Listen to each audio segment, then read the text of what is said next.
We're going to go ahead and get started. My name is Logan Pike. I'm one of Heartland's government relations managers.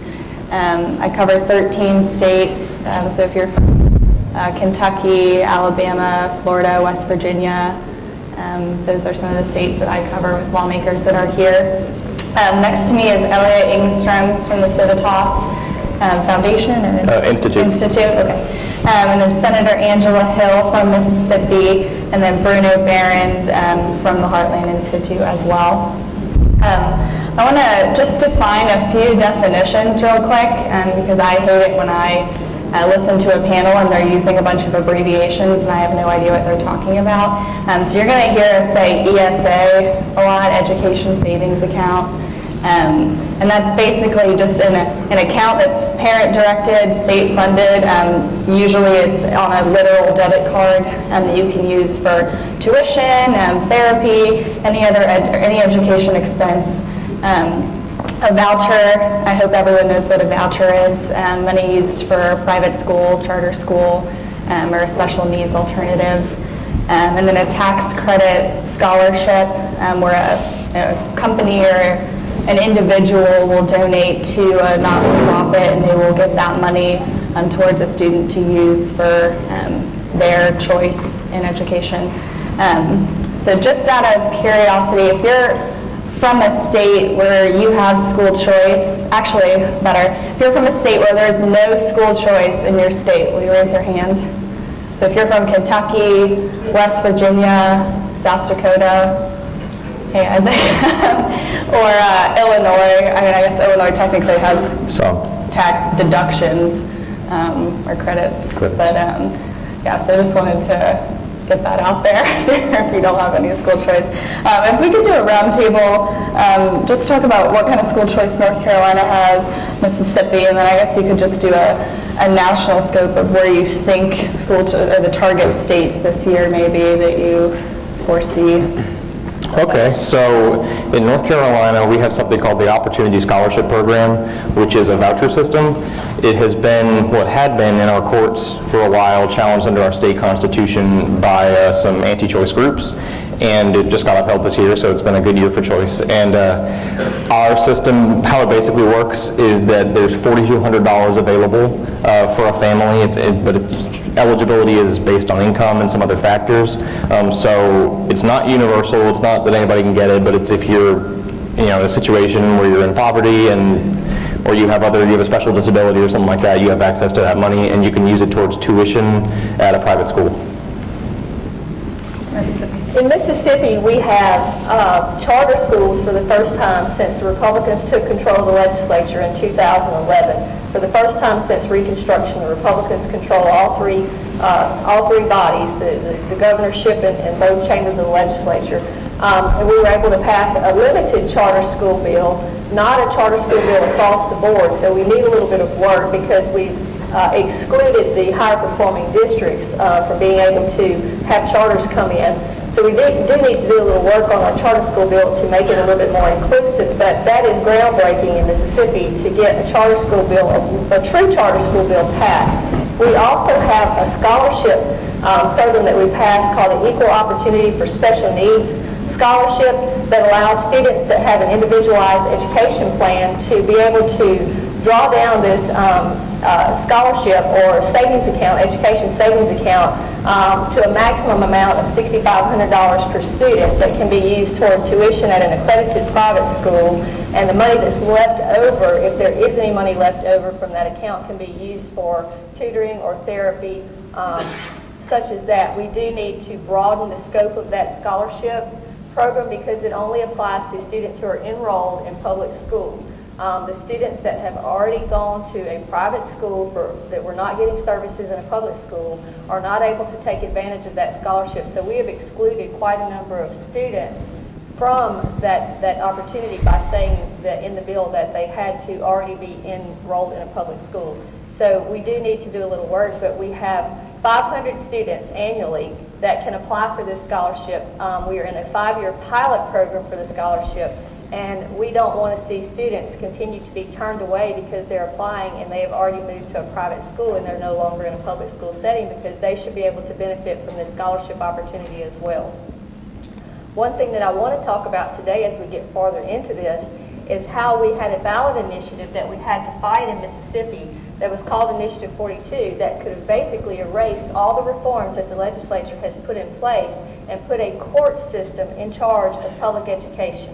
I need to warn the other legislators here that it could be coming to your state based on a model that's worked in New Jersey throughout the years to direct funding to just a handful of schools, to direct state funding to just a handful of schools. And we barely dodged the bullet in Mississippi. And we'll talk a little bit about more about that later, and I can give you a little advice and knowledge as to what to be looking for if this comes to your state.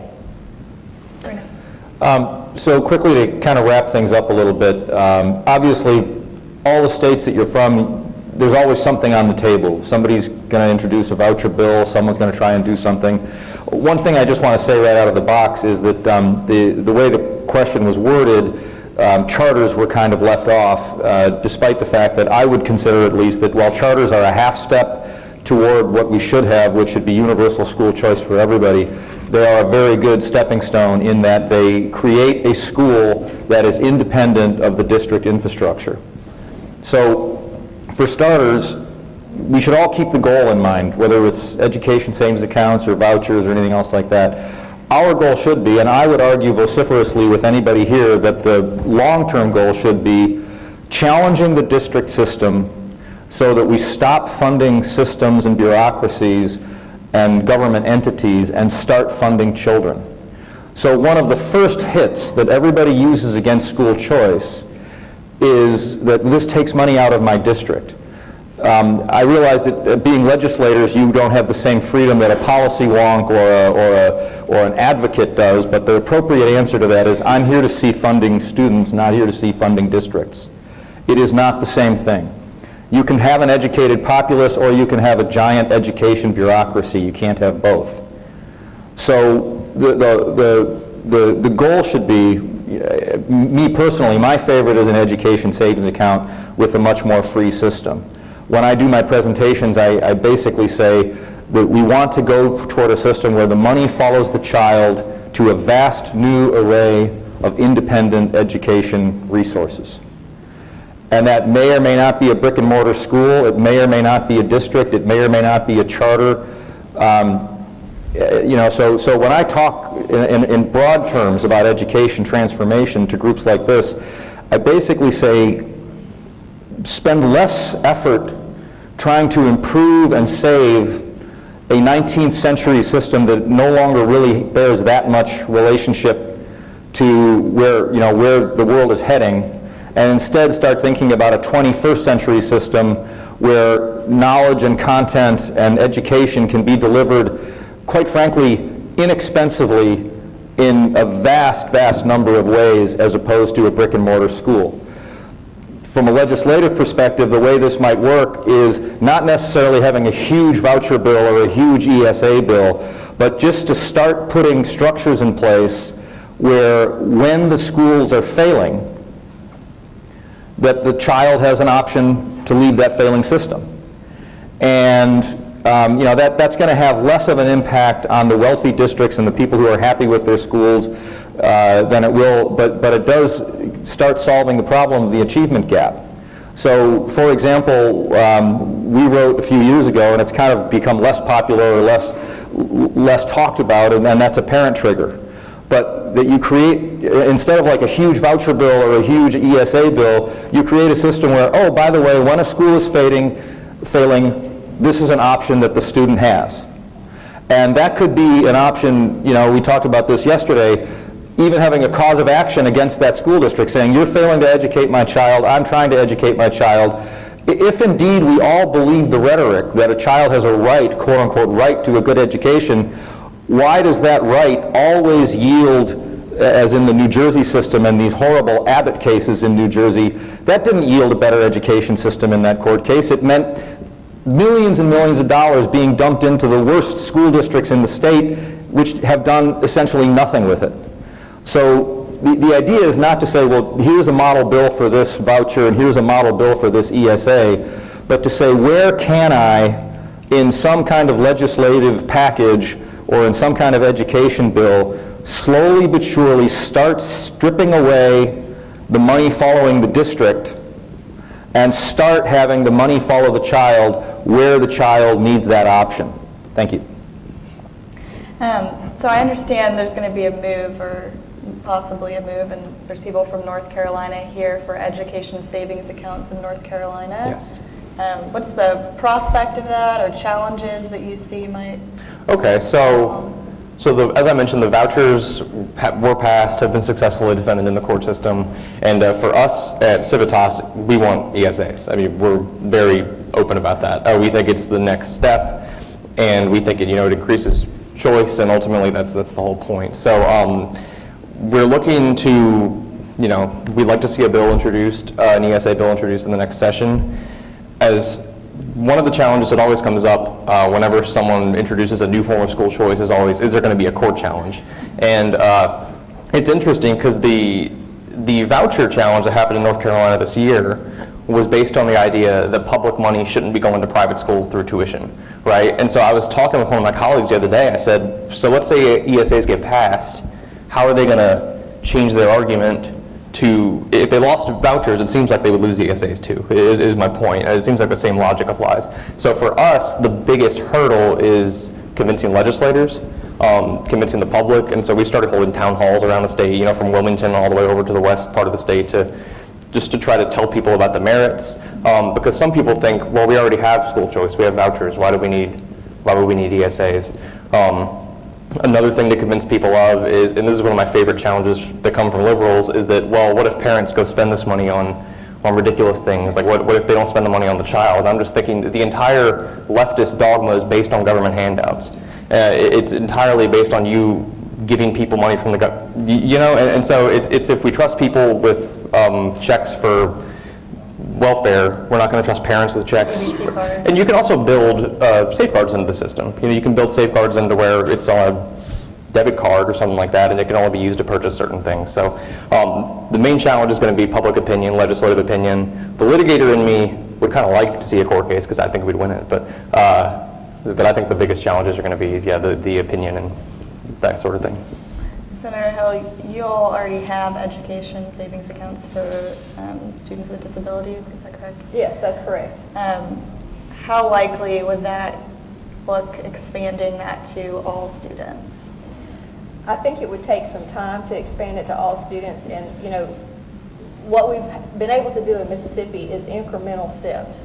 I think if we had gone at a big, huge, expansive bill like you mentioned, we would have fallen flat on our face. But we've kind of had to slide this in, a little bit at a time, and just move, little steps, and you eventually build and build and build. And so we've been able to get some positive press. We have some nonprofits in the state that have done a great job of writing articles to newspapers, getting the truth out there, showing people how much money is being put into an education system that's not going to the classroom based on our funding model for our public schools.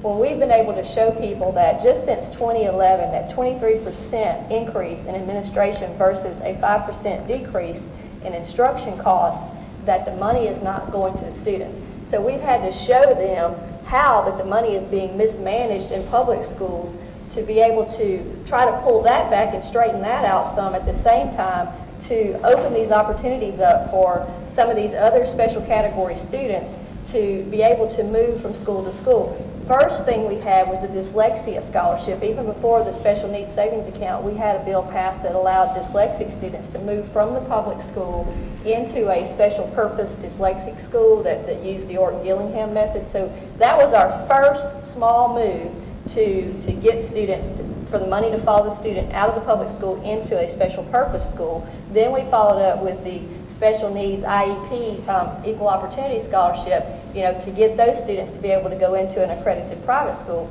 But there's some parents that want to homeschool their children. They would like to use this savings account to purchase supplies, books, online education, because quite frankly, some students are homebound that have these IEPs, and we don't want to prevent these parents from being able to take advantage of this program to educate their child in the best way that they possibly can. So we're looking at small changes to the bills to allow more and more students to participate. And with the charter schools, that's not total school choice, but that's better than the alternative of no choice at all. So it was C districts. We did the ABCDF rating system for our schools to make parents better understand it. So the school boards would have a veto in C districts or above. So it was only D and F districts that the charter schools could move in without the local boards having any veto power.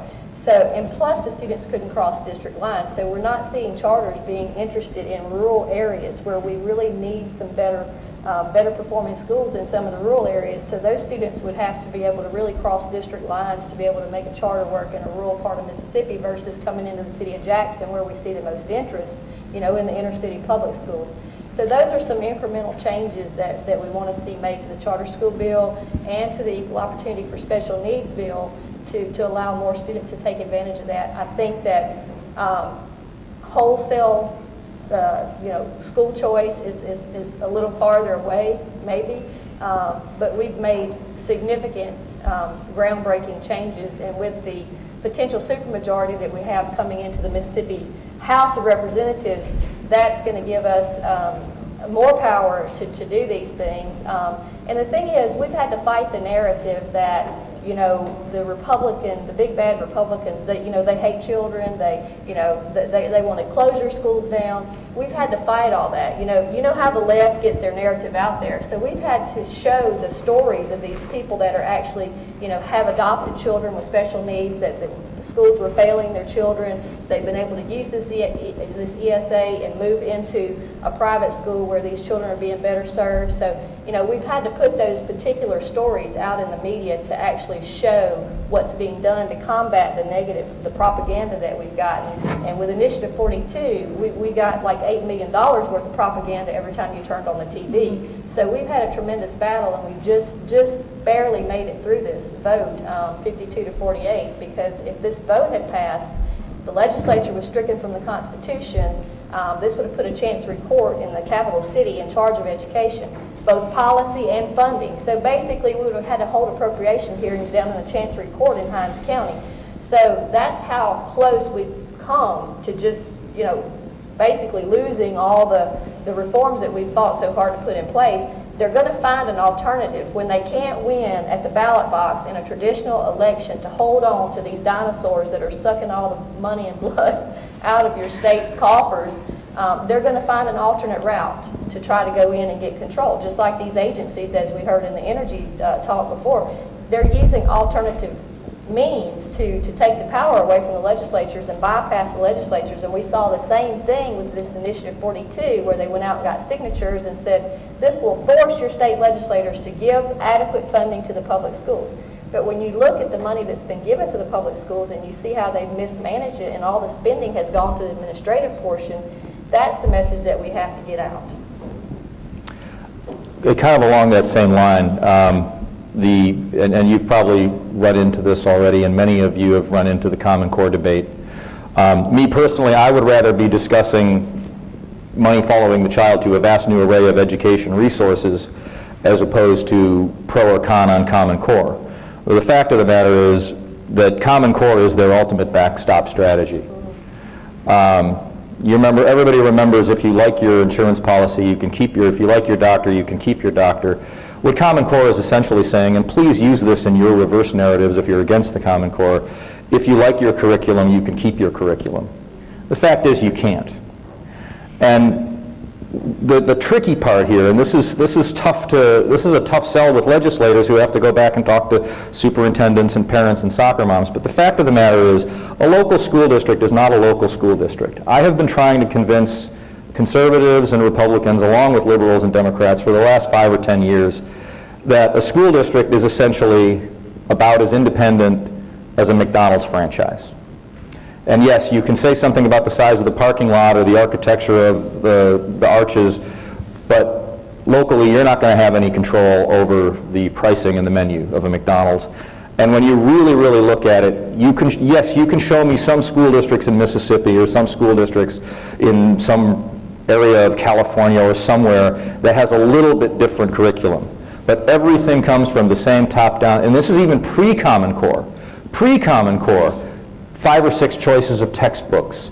They replaced real math with everyday math. And this was all before Common Core was even on the horizon. So you essentially have a single Department of Education which dictates down to 50 state boards of education, which dictate down to 14,000 school districts. 100 years ago, there were 200,000 school districts, which means there were like somewhere between, I don't know, they didn't call them school districts at the time, but they called them boards of education for a specific school.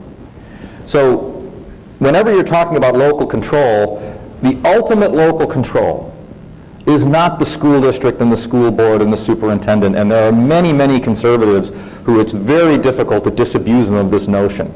But the ultimate local control is the parent sending their child to a school of their choice. And that school might be music, it might be math heavy, it might, and the whole Common Core mantra is that no, we have to nationalize the curriculum so every child can have a similar education for that very, very small number of people who move from New York to Mississippi or Mississippi to New York. It's nonsense. If there's one key thing to take away on all of the legislation and all of the things that you're trying to insert in bills, whether it's a big bill or a small part of a bill, it's to move toward decentralization. You have to move toward decentralization. And when the narrative of the left says, yes, but what if this child doesn't, what if this child is taught that the earth is only 6,000 years old? It's like, that's not the federal government's business, and that's not your business. I personally don't think the earth is 6,000 years old, but some people do, and guess what? There's still good doctors who can separate conjoined twins. So our side has to be much, much more aggressive, especially with 1,000 new seats in the legislatures across the country, has to be much more aggressive in our narrative, which is that the left and what's the best word to use, and the supporters of the status quo, and there's too many Republicans who do support the status quo, the left and the sources and the defenders of the status quo want to fund systems. And it's time we stopped funding systems. We want to fund children. Would you, and every time a soccer mom comes banging on your door and says, you're taking money out of my district, it's like, yes, and I'm giving it to your child. Which do you want? Do you want a superintendent with a $6,000 car allowance and a bloated pension, or do you want an education savings account where you get to pick the specific thing that your child can learn at any given time? That's the countering of their narrative, and it's not easy. But that's what has to be done. And if we don't do that, we're going to be continuously fighting the unions and the administrators for tweaking a 19th century system that's not working instead of moving to a 21st century system. I'm glad you brought up Common Core because I was going to transition into that anyways. I know Mississippi and North Carolina have commissions reviewing the standards. I don't know if you want to mention that or just what's being done in your states, and Bruno, if you want to give kind of a national overview of what's being done in other states. So in North Carolina, you're correct, we have an Academic Standards Review Commission. They've been reviewing Common Core, the Common Core standards for about a year, and this month is actually their deadline to produce their report. They're going to give their report to the Board of Education, and then the Board of Education will decide whether to implement their standards or whatnot. When this first came out that this was going to be happening, I didn't really think a lot would come out of it just because of the process that they're going to have this report. It goes to the Board of Education. The Board of Education decides, I don't know. But whenever I see the left getting upset and getting worried, I start to think, hey, maybe there's something good happening here. So, and they really have been, particularly from our left-leaning newspapers in Raleigh and elsewhere, they've been starting to get very upset that Common Core the standards may be challenged in North Carolina by this commission. So it'll be interesting. And then, the Board of Education includes people like our Lieutenant Governor Dan Forrest, who I am 99% sure probably is against Common Core standards. He's a big advocate of school choice, and I haven't spoken with him on that particular issue, but knowing him, he's probably against it. So, so the question's going to be what kind of specific recommendations will they come up with, and an important point to make is that if you think Common Core standards are not great, you could still be in favor of high standards for schools, and that's not the issue. So. The question is going to be what comes out of that report, which should be coming out any day now, and whether the Board of Education can really implement it to change our system. Well, nobody from the left is worried about the type of review going on in Mississippi, so that kind of tells you that nothing's probably going to come of this review, because this is an independent internal review by the Mississippi Department of Education. The bill that I was pushing through the legislature that we actually got passed and then was vetoed by the governor would have created an independent commission, handpicked by some of the leadership in the legislature. But for various and sundry reasons, the bill was vetoed. So then, all of a sudden, after the bill was vetoed, then this internal review starts. And the superintendent, Carrie Wright, who goes to Mississippi via D.C. and Maryland, and then comes to be Mississippi's school superintendent, has shown her undying support for Common Core. The board hired her, the Board of Education hired her. She is a dire supporter of Common Core. She sat on the park governing board.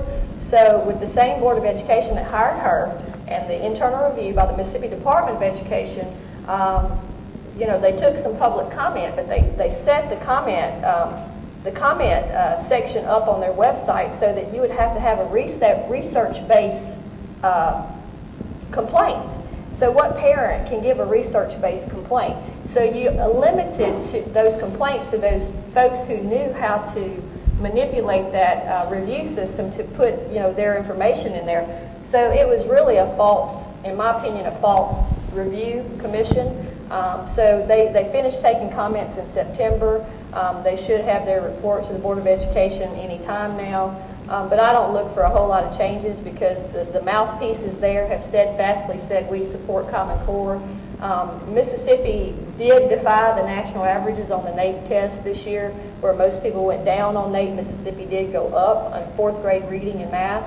But, they heralded this as being so significant, and this is due to Common Core, it's our savior. But if you go back and look over the 20-year history of NAEP scores, we increased our NAEP scores much more significantly over the last 20 years, with increments before Common Core came in. And we did write a third grade literacy bill, and I was fortunate enough to be the author of that bill. And I did teach school in the past. I have a sister who's in her 20th year with special education, so I incorporated a few teachers that I knew that knew what to do and that could be successful. So we wrote that bill to make sure that students were reading and that they would not pass third grade if they could not read on a basic level. And I think that if you're seeing an impact on the NAEP scores, it would be more likely from that third grade literacy bill because it was implemented in 13 and it started taking effect then to move up to third grade. So you see this narrative from the superintendents and the Mississippi Department of Education, the superintendent saying, oh, Common Core is great because our NAEP scores have gone up in Mississippi, where you see the national trend is just the opposite.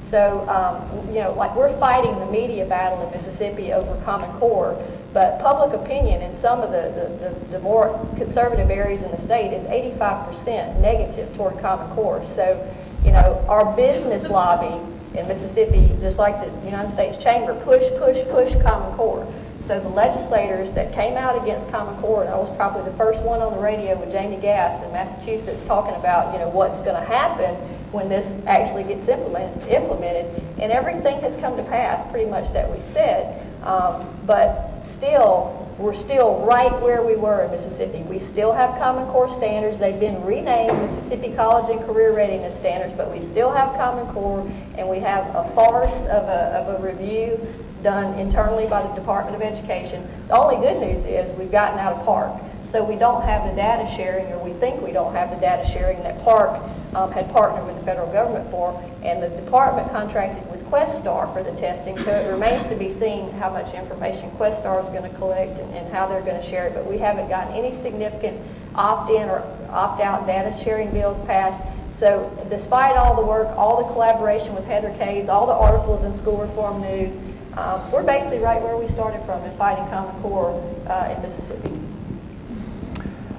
And that's essentially the same story across the country.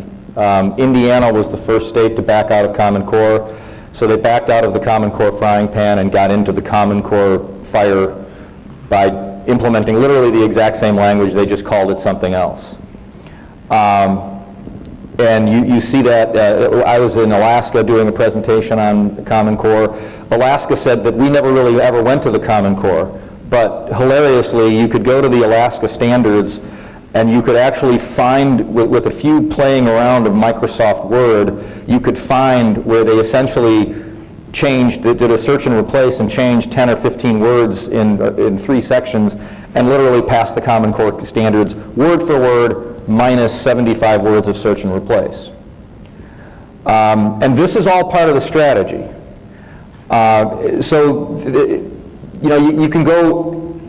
You can take this debate from every angle. You can go to the philosophy of whether or not a country the size of the United States should have a centralized education system. I think it's ridiculous. Some people disagree with me. You can go and argue the philosophy of whether or not our school system should be for everybody being college and career ready, which I think is nonsense. I think an education system should be about educating our children so that they understand the world around them and then they can make their choices about what they want to do. A centralized education works in Finland because it's essentially 5.5 million people. A centralized education system in the United States of America is ridiculous. And I'll debate that with any pro-Common Core person, Republican, Democrat, school reformer like the folks over at Fordham Foundation, or anybody else. Philosophically and culturally, it's not a good solution. You can debate the economics of it. It's expensive. Most of all, the thing to remember about the Common Core is that, and this is to discuss it and debate it, is that no one's against standards, nor should anybody be against standards. And quite frankly, if they just dialed back on the sheer volume of it, I don't really think there's anything wrong with testing.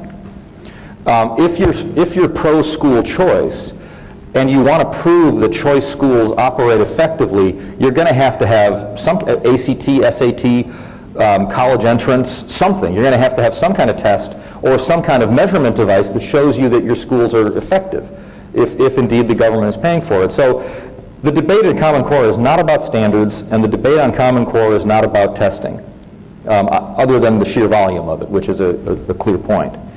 The real debate on Common Core is curriculum versus standards. And they will swear up and down and backwards that, you can keep your curriculum, your teachers are not being directed what to do.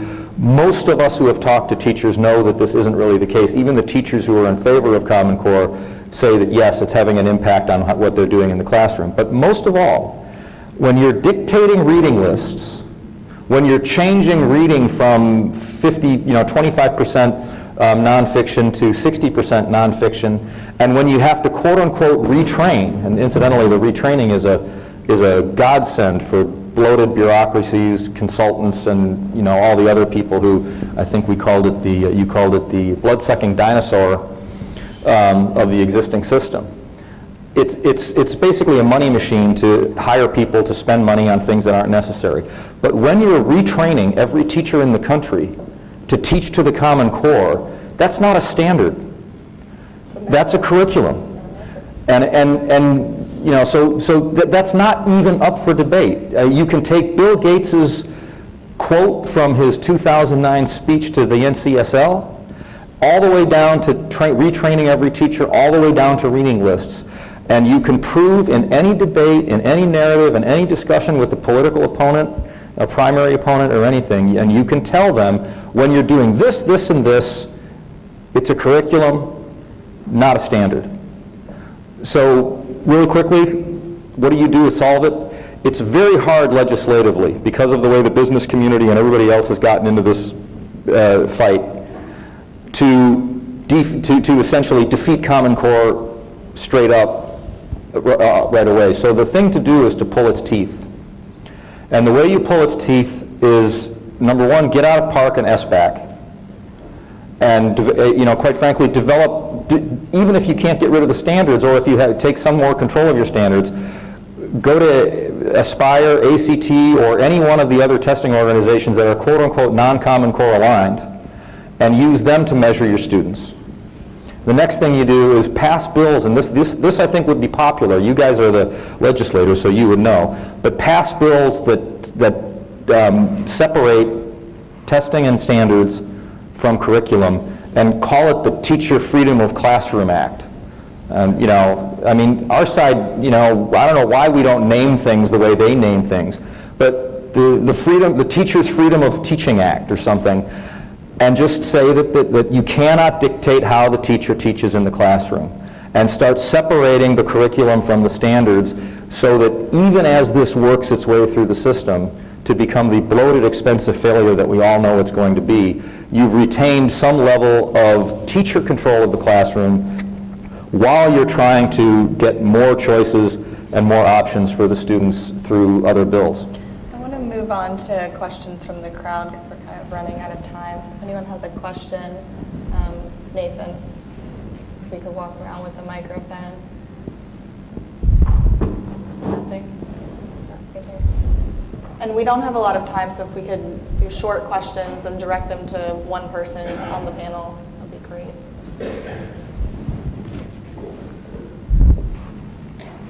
Thank you. Susan Martin with the North Carolina House. And I like your ideas about the money following the student. And we have a lot of things that we're doing in North Carolina, but I see it really blurring over time where homeschool and the public school and the charter school and private and online, like the student would be in all of those options. And I don't really know who to direct this to, but are there states that are further along in seeing like the most flexibility that we could look at? Because of how you fund it, where we don't yet have the money following the student, is a challenge, even when we look at that the public school offers community college course or an online course, and it's a challenge for us to see that flexibility. I'll just really quickly say one state to look to, and it's a very good question because there's been all kinds of activity, and it's all been very good activity. The problem is you've got court cases and then you've got slow implementation. So very quickly, one state that I think has a lot of experience, at least with various different things going different directions, is Arizona. It would not surprise me if North Carolina was doing pretty well too. So, you guys might be at the forefront of some of this, but that would be the area to go. And again, when you're discussing it and debating it, I would stick to the message, which is, look, this is not an easy transition out of a very powerful education lobby having all of this money and trying to pull $1,000 of $2,000 of it at a time. So we're going to have to see how this works out. But if you keep the messaging up with money following child, you're going to start getting more and more people nodding their heads to the political support for that. And then you start separating the people who want money following the child to those who want to give administrators more jobs shuffling paper.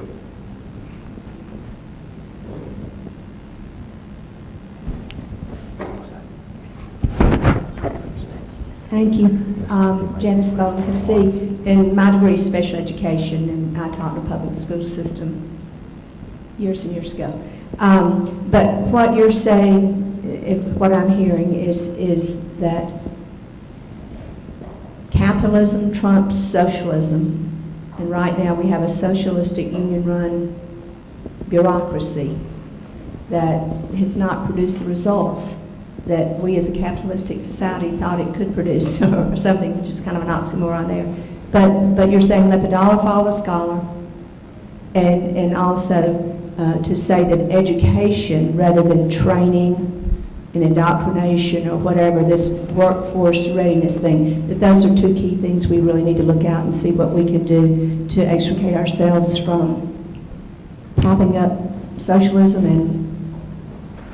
But one thing we have to be careful of with the dollar following the student is when the dollar from the state or the federal government as well becomes down to the private schools to following the student, we have to be very careful that the regulations don't follow the dollar. Absolutely. So that we don't change the structure in the way that the private schools function, and they're going to want that money because they're going to want to build their schools, they're going to want that tuition.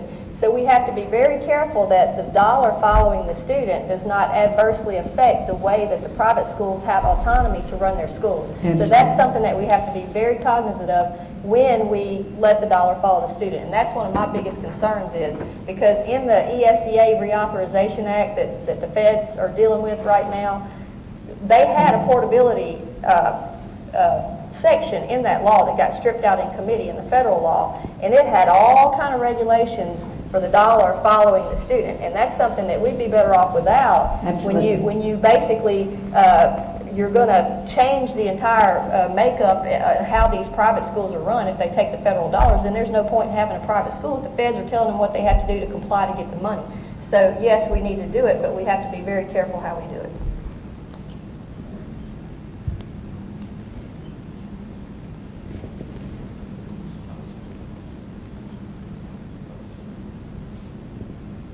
I'm from Indiana, and we have the policy of trying to have the dollar follow the child. The way they started it out was to not send money to the districts, but to make all the general fund money go to the schools from the general fund. And we raised, I think, the sales tax to try to help do that. So therefore, there were no boundaries. The only boundaries are if you live in a school district and you want to bring your child to that school district, you can, if there's space for that child, whatever. So that took the boundaries away as far as, you know, property tax is usually the way of funding the school. So the property tax now is only taking care of transportation, bus replacement, and capital projects in Indiana. So then we did the voucher program, and we modeled it after the Pell Grants. So the money comes to the parents. They don't actually get the money, but they get the money. Then they can choose where they want to go to school, so they can send their children to a private school, whatever. The problem that I'm having now with all of this in the Common Core is Indiana's new standards are Common Core, with the 15% that the federal government says you can add to it. So we have even more cumbersome set of standards. Everything we're doing is now online testing, and I'm told we in the past we asked the governor and the superintendent of education to take us out of the park test, which they did. But I'm told by my niece that our standards are so, and another bill that we passed said we could use some of those test questions from like Park or Smarter Balance if they met, you know, or in line with our standards. Well, our standards are Common Core. So she says that they're now going to be giving the Park test, which we were told we were taken out of. So you have to watch very carefully. I have concerns that, yes, now that the money goes to the private schools, they have to take the test for the standards, just like in a public school, and the charter schools are public schools. So everybody's taking the same test. So how is that school choice? So the question that you had, Senator Hill, is we have to be very careful because that's what happens. We do, and let me get back to one thing that the gentleman from Illinois spoke of. If we tried to pass this Teacher Freedom Act, the federal government made very sure when they put this race to the top, NCLB waiver program, all these stick and carrot methods to get us into this program, they set this new teacher evaluation system that the states had to agree to, that part of their evaluation is based on those state tests. So we have to have some type of legislation, because the board's not going to act to get rid of that evaluation system. When those teachers' evaluations are a certain percentages tied to that test, those teachers are going to be fearful to even use academic freedom if we gave it to them, as long as their evaluation is tied to the scores on that test. So they were very careful in covering all of their bases with a teacher evaluation model to get the NCLB waiver. Lots of things that we had to agree to. We even had to have our colleges and universities chairmen or commissioners sign an agreement that says if the students can make a certain score on these Common Core tests, they will be put in credit-bearing college courses and non-remedial courses, regardless of what the ACT says. So they have even gone as far as trying to take these federally mandated tests to even bypass what the colleges were traditionally using to determine whether a child would go into remediation in college. So they've even bypassed that to make sure that they can even water down what's being freshman level university courses through somebody making a certain score on one of these Common Core tests. And you're seeing a big fight in Kentucky, a big pushback in Kentucky with their math departments of all their public universities with this co-requisite college plan, which is based on the agreements that the states made with Race to the Top. So it's not just affecting your public high schools and elementaries, this is affecting your universities with this agreement that we signed for Race to the Top, all these states signed. Representative Bill Taylor, South Carolina. First of all, thank you. Thank you for your straight talk. Sometimes we go to conferences, and I love Heartland. Sometimes we go to conferences and we hear all the gobbledygook and the political speak and the political correctness. You all just cut right through it. We appreciate that very much. That's why we come. Bruno, you were struggling for a word a few moments ago when you talking about those who are in favor of the status quo. I just call them educrats. And the ones that protect the building, the brick, the mortar, bless their hearts, as we say in South Carolina. And it's not just not the teachers, because the teachers most teachers have great hearts for all of this and privately complain all the time about their administration and their rules and their regulations. Another observation, that federal government, they contribute 10 cents on the dollar. You know, in South Carolina, we get 10 cents for the education dollar. And that, think of any business that you can own a 10% share and get a majority stockholder view of everything. You get to veto and control everything at every level. Bruno, your great quote about they're no more local than a McDonald's. It's already out there on Twitter and Facebook. I mean, I'm sorry, that's just really too good. And we were laughing on get some feedback on all of that. One other observation, two actually, but one is I always, when they're against school choice, I go, wow, yeah, I get that.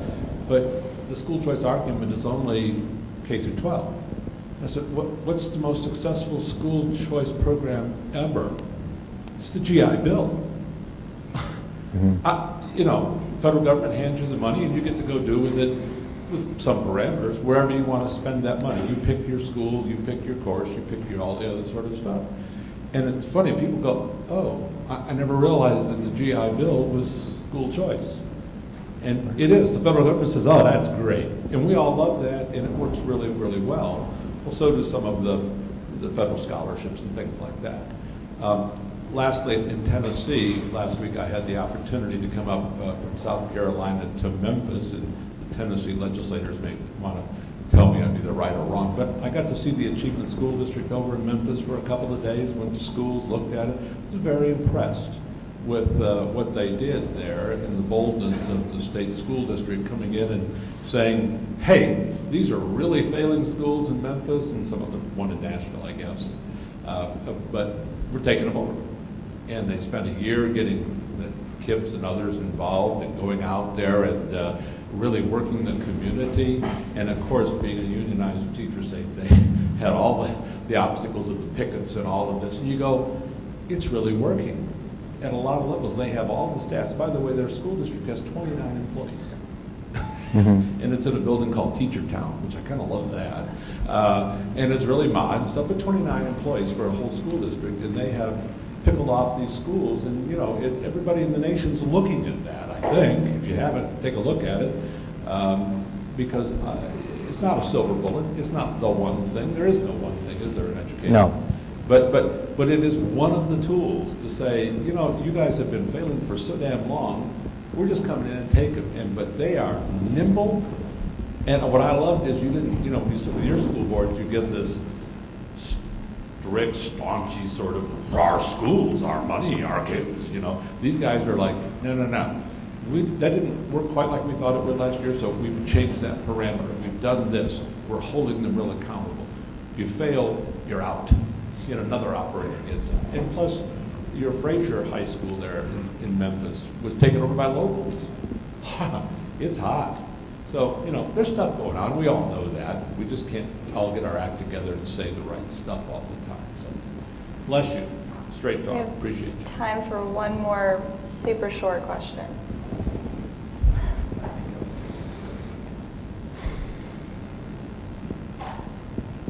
I was just going to say, I'm Mike Sparks out of Rutherford County here, serving the Tennessee State Legislature. As a former county commissioner, I came in a little late, so I apologize, but I heard you mention about pensions and school superintendents. I had watched, and I know I probably need to get over it, but I watched our school superintendent, you know, receive a $25,000 pay raise at the same time as a county commissioner. We want to lay off county employees. And I've seen a lot of disconnect in my community, Rutherford County. You know, we're kind of just the heart of the state, and we're very conservative, but I watch the disconnect that exists. So just want to thank y'all for the conference and appreciate the discussion. Thank you. I think we're going to head to lunch now. Can we all get some closing comments? If you would like, sure. You guys go first. Oh, sure. Yeah, very briefly, I just say one issue that we've dealt with in North Carolina, the legislators please look out for in your states, is data collection on children and student privacy. We had our Department of Public Instruction in North Carolina basically on their own initiative store very intrusive data about children, allow our Department of Health and Human Services access to it, and even to the extent that they were talking to children's physicians about children's, well, this is what they were talking about children's genitalia and other things without the parents even knowing. And luckily, we got legislation passed to counteract that in North Carolina, but that happened pretty much under everybody's nose until we and some others caught it. And if they can hack Target, if they can hack Ashley Madison, if they can hack some of these other things, I don't trust my state government to store data better than some of these giant private companies. So please be aware of that, and I would recommend you get parents in your states to go to their school districts and ask for whatever digital record of their child exists and see what the school districts say. Because in North Carolina, they don't even know how to provide us the data that they are storing. So please look out for that. To build on what he just said, my advice to the legislators out here, talk to your constituents, talk to your parents in the public school system, and tell them to get copies of some of these surveys and things that are sent home with their students and provide it to the legislators, because the legislators don't know what's going on in these school districts and what they're asking the students. We had a form that went out in Starkville Public School District that was sent out by the school nurse that basically told a parent that you need to take your child to the dentist, and if you can't show us proof that you've taken your child for a dental exam, basically we're going to turn you over to DHS. Okay? So that's how far the schools are going to try to dictate to the families what they're supposed to be doing with their children. Like, all of the moms and dads out there are totally incompetent nowadays, because that narrative has gotten out there that it takes a village to raise a child, and that the school is going to replace the parents. The public school is going to be the center of the community. They're going to have clinics. They're going to do everything for your child that the parent's not doing. But there's plenty of parents left out there that are trying to care for their children in the best way that they see fit. And that is their job, and that is their right. So tell your folks to send you the material that's being distributed in the public school system that they find overreaching and offensive, so that the legislature will at least know what's going on inside these public schools. Building upon that very briefly, another idea which I haven't really heard much about, but it would be a suggestion, and this also pulls the fangs of Common Core without necessarily repealing it, is a curriculum transparency bill. Just simply dictate that every public school post the curriculum that they're teaching the next week, the week before. Some parents aren't going to avail themselves of that, others will, but the minute there's a curricular transparency bill that every teacher has to post what they're teaching next week, all of a sudden parents are empowered to find out exactly what's going on in the classroom. My closing remarks, I'm going to try and be very brief here. How many people have heard the phrase, what if they gave a war and nobody came? You know, this is like when some of the peaceniks use this. What if they gave a bloated brick and mortar, administration heavy, union heavy, spending heavy school district system and nobody came? The future is moving more rapidly than many of us may think, and as legislators you have to be ready for this. The actual cost of educating someone is dropping like a rock. It is plummeting. Kids can learn almost anything they can learn off of an iPad or a computer, providing even the poorest people in the world with some of that instrumentality is cheap. So why are we propping up a 19th century system in a 21st century world? So I invite you to think about this. What I'm working on, and what I think all of us should be working on and be ready for, is the day when the brick and mortar school system becomes about as necessary as a cab cartel in Chicago or a travel agent for Priceline instead of Priceline. And that is where that's not where we might want to debate about, that's where we should be going. And that is where the world is heading. So look at, like for example, for measurement, look at places like Khan Academy, where without a single test there's a dashboard. Privately, someone may produce a learning management system that you can become part of that measures your child independent of PARCC, SBAC, or ACT or anything else. So be ready for the innovations that are coming and the groundbreaking things that might be happening. Don't let a bad idea like Common Core and regulation stop a good idea like a school choice bill or an ESA bill. You know, take the bad wrapper, get the poison pill into the system, and get the choice moving. Again, the last thing I'll close on is we at Heartland, we will speak to your caucus, anybody, any group, anywhere, anytime on any of these things, and we'd be more than happy to answer your questions or give you ideas on how to get a specific strategy. And one part of the specific strategy that all the questions and all of the presentations here should be part of is we need more advertising in more states whenever one of these issues comes up to counter the narrative of our opposition. Thank you.